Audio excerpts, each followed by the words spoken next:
चाललंय स्वयंपाक.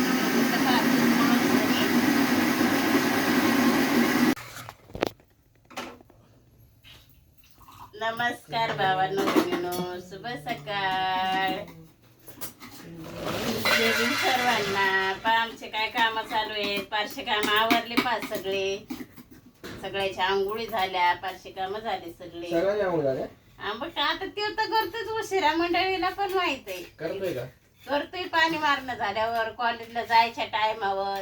हे त्याला पण माहित आहे, सांगायची काय एवढं हे नाहीये, हे का नाही मंडळी, खरं आहे ना. आणि मी बनवायला लागले पा इकडं स्वयंपाकाला. आपल्या स्वयंपाकाची तयारी झालेली आहे. सकाळचे वाजले 8. चाललंय स्वयंपाक.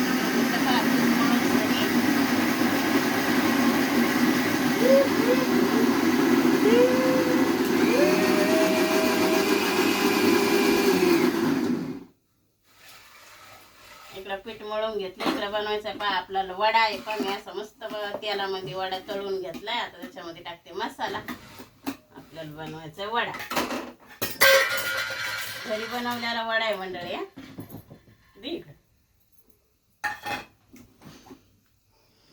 मसाला काढल्याला टाकू राहिले, पाणी टाकून पतलं करीतच नाहीये पुढं, काहून काय माहिती.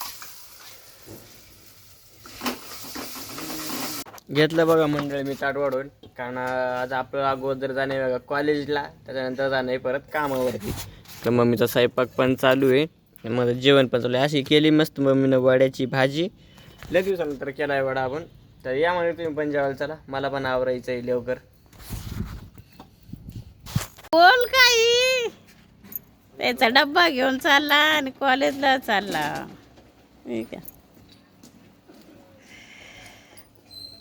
बोलत नाही. बोल म्हणलं त्याला तर बोलला नाही. आवरलं आता सगळं आवरून घेतलं, घर स्वयंपाक गिपाक झालाय सगळं. आता जायचंय कामाला. चला, आज काय थोडं बरंच वाटत नाहीये. चला, आवरलं मंडळी सगळं, चालले मी आता कामाला. युवराजची नाही पा तब्येत बरी. युवराज पा कसं झोपला. काय व्हायला युवराज? बरं नाही वाटत ना. मग कॉलेजला जात नाही का? नाही पा कसं झोपलाय. त्याला बरं तर चाललं, आता कॉलेजला जात नाही म्हणे. आता बरंच नाही लागण. आता चला आपण जाऊ. पा मंडळी दुपारच्या वाजला 1 वाजता मी आले पा कामावून घरी. सकाळी तर आपण रोजच जेवण करीत नाही, आपला जेवायचा टाईम रोजचा येवायचा 1 आहे. कधी 1 वाजतो, कधी 1:30 वाजतो, कधी 2 वाजतो, आहे का नाही. हे पा कसं तो पुढं सुकून गेलाय 4 आज, पोट दुखतंय म्हणून. आणि आज कॉलेजला पण गेला नाही. आमचं चाललंय पा जेवण. सकाळी दाखवलंय वाटतंय वडा बनवलेला. इकडं वडा, चपाती आणि खार. वडा, चपाती, खार. या जेवायला, आम्ही करतो आता जेवण. या तुम्ही पण चला. मी जे 1:30 वाजता जेवण करून सनी जे झोपले होते, तर आता वाजलेत पहा 3लाच उठले. आणि कूलरचा एवढा भरभर आवाज येतोय. तुम्हाला आवाज कसा क्लिअर येईल का नाही येईल हे काय सांगता येत नाही मला. पण कूलर तर बंद तर नाहीच करता येत, त्याच्यामुळं कूलर चालूच पाहिजे. आणि पहा एक गोष्ट आहे की आज वर्षी आपली पाण्यामध्ये लय दैन झाली. सगळं आपले खायचं धान्य म्हणलं तर सगळंच वायाला गेलं. कसं केलं तरी नाही म्हणलं तरी आपण 2-3 महिन्याचं धान्य तर आपल्या घरामध्ये भरलेलं असतंच. तर सगळं वायाला गेलं. पाऊसच तेवढा होता, कारण पाऊसच तेवढा आला होता, तर सगळं वायाला गेलं होतं ना. गहू, ज्वारी, तांदूळ, डाळी, साळी काहीच उरलं नव्हतं. 2-3 महिन्याचा चांगला आपल्याला फटकाच बसला होता. आणि राहिली गोष्ट कपड्याची, तर कपड्यात तसंच झालं होतं. ह्या कपड्याचा कलर त्या कपड्याला, त्या कपड्याचा कलर त्या कपड्याला, त्याच्यात पण आपल्याला तसंच झालं.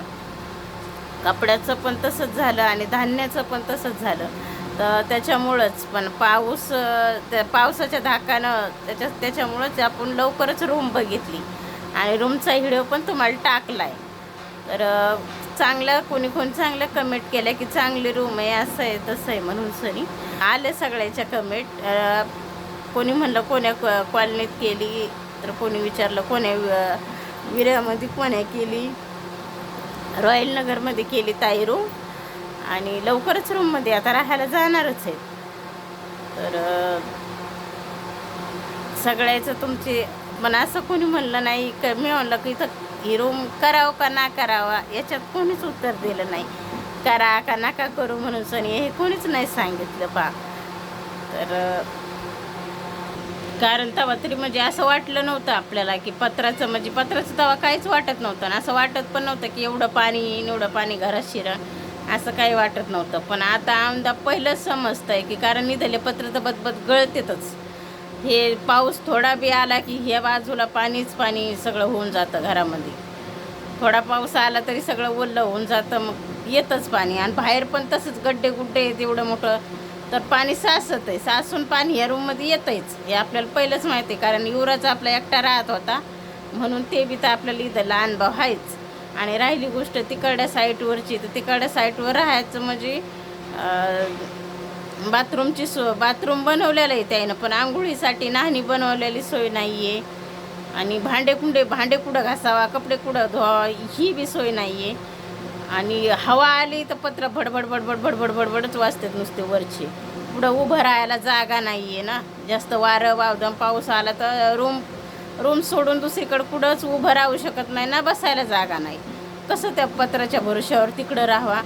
आणि इथं राहिलं इथली गोष्ट म्हणलं तर इथं पाऊस आहे. हे पाऊस आला की म्हणजे रूममध्ये पाणीच येतं आहे, सगळं बदबद गळतं आहे. कारण 2 ताडपत्र्या टाकलेल्या आहेत. आम्ही स्वतः एक टाकली आणि मालकाकडून एक घेऊन टाकली, तरी बी त्या बाजूला दाखवते पहा मी तुम्हाला. त्या बाजूला हे एवढं हे काय माहिती एवढा भाग जे आहे, तर ते फोटो पण ते वल्ल्या झाल्यामुळं तेवढा तसं आल्लकच दिसतोय ना, ते तर पाणी आलं होतं जे तिथून येतंय तर इथपर्यंत पाणी. एवढ्या जाग्यामध्ये सगळं पाणीच पाणी येऊन जातं. आणि कसं राहावा मग कसं, त्याच्यासाठी चला रूम करणंच आहे आणि रूमवरतीच राहणं आहे आपल्याला आमदा. चला आता जायचं आहे आपल्याला दुपारच्या कामाला पण जाते. मोबाईलमध्ये चार्जिंग बी नाही आहे, मोबाईल चार्जिंगला लावून सरी दुपारच्या कामाला जाते मी आता. चला थांबवते मी आता इथंच व्हिडिओ. चला बाय बाय.